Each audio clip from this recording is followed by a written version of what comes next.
In another development, the Senate is mulling plans to make laws that will prohibit labor unions from completely holding the country to ransom.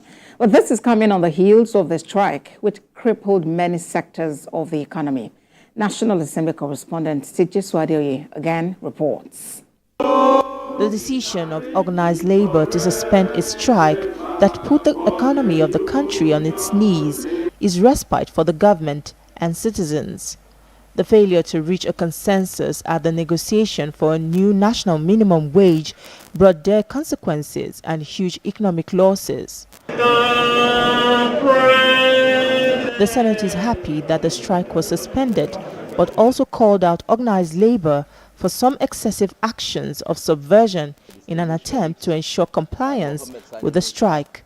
Senate notes that in spite of the efforts demonstrated by the federal government, the organized labor embarked on another indefinite strike, which has shut down all socio-economic activities in the country, particularly in the areas of health, national grid, the ongoing WAEC examination, and air travels, amongst others. This, without doubt, has dire and dilapidating effects on our well-being and economies and the country's economy. Now lawmakers will join in piling pressure on the federal government to ensure talks with labor does not fail, and it should produce a new national minimum wage. Look at pulling down national grid, Mr. President, is not an easy job. That national grid might take another 3-4 days to come up, because shutting down a national grid, starting it up is a problem. So everybody must stand up today, if it means closing this plenary, for you and few other people to go to the executive and go to labor and stop this, because this is not good for our country.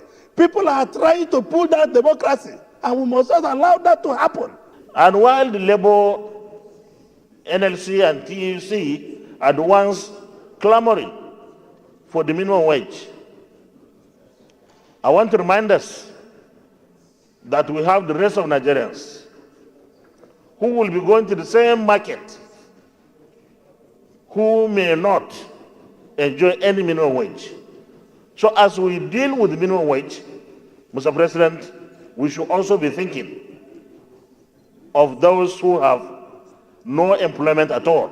The strike led to a shutdown of the national grid and also disruption in the process to airlift intending pilgrims to Saudi Arabia for the 2024 Hajj.